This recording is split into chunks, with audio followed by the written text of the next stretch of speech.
My name is Christopher Lee Brown Jr. and welcome back to my channel. And welcome to my first ever ranking video on this channel. Today we're going to do the Hostel ranking. So let's get started with number 3, and that is Hostel Part 2. The reason why I have it in last place because of the kinda slow pace to it. The first 2 acts was get the build up to the third act of the film. And when a movie does that, by the end of the film you just don't care. For me, time to time, I was spacing out. There were some cool scenes that stood out. The opening, the train or bus ride scene, Lona's death, and the third act.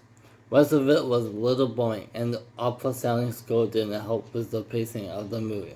The brilliant part of the movie was the opening. If they get stuck with the storyline of the beginning, we would have gotten a better movie, and would have been higher on the list. And the acting in the movie was good. Now, number 2, and that is, I don't know if I am on island on this, I don't know if this is a popular opinion or not, is the original Hostel at number 2. The reason why this is second on the list, not number 1, because of the stoner comedy vibe to it, especially the stereotypical characters we get in those types of movies. But towards to the end of the middle act and the third act, the characters went into serious mode. I think my problem lies with the central vibe to it. It's not the characters. I think if we have the same type of characters, but the vibe was serious, dark, and gritty throughout the movie, we would have gotten a little better movie. Like if the movie opens up with all the 3 characters we are following in a torture chair or some type of torture machine, and we heard scream from either Paxton, Josh, or Ollie. Then one of them, the villain, shows up and starts not to kill them, but torture them for pleasure. During the one time of the movie, the 3 characters are trying to escape and trying to kill them, leading up to a massacre of a showdown. Along the way, they are trying to figure out how they got into this situation. Like maybe middle of the movie, there are flashbacks to the night before, stuff like that. I think the reason why they didn't do that because people think it will be a ripoff of Saw, which this movie came out 2 years after Saw. Anyways, the version that we got was good. And to be fair, all 3 of the movies are good. Even though there are some things definitely in the first 2 films, I would do something different. That doesn't make a bad movie. And what makes this movie good is the acting.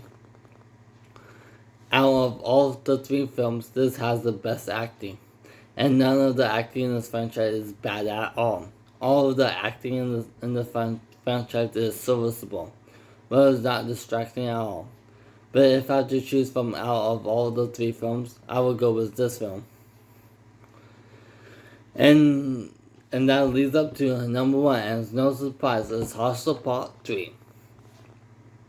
So I can't catch my breath. What makes this film stand out of the pack is all the twists. Like I said in my review, it's hard to pull off multiple twists because really all of them never lands. In this movie, for me, all of them lands. I was surprised with all the twists, most definitely the twist ending, which is my favorite ending of all time. How they pulled it off was fucking awesome. The chase scene at the end of the film. It was probably my favorite action-packed scene in this franchise. For me, it was entertaining to watch and it was executed perfectly. The kills was good. It's not top 50 material, but it was good to watch, especially Mike's death. That was an awesome kill. Not because he was a piece of shit character and he deserves it, because it was unnerving kill. Like in general, that kill, like if you put Justin. He was the quiet one in the group. If you put Justin in that kill, it will still be unnerving and satisfying to watch. So that's it for my Hostel ranking. What do you guys think of the franchise so far? Which one is your favorite out of the franchise? Is it number 1, number 2, or number 3? I don't mind if you guys put number 3 is this one, number 2 is this one, number 1 that one. I don't mind if you guys do it. Some YouTubers do have a problem with that. I don't know why, but for me, just do that. It makes it more fun to read for me.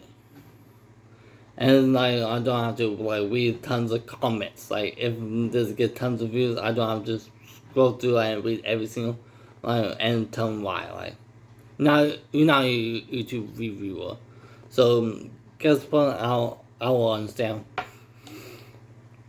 So thanks for watching. Remember, also next. Sorry, I'm out of breath a little bit. Never talked that much before. So thanks you guys for watching. Remember all my social media links down below. My Facebook, my Snapchat, my Facebook movie group is called. My Facebook movie group is called Movie Fandom Kingdom Land. So thanks for watching. And next week I will be reviewing The Terminator. Remember, I'll be back.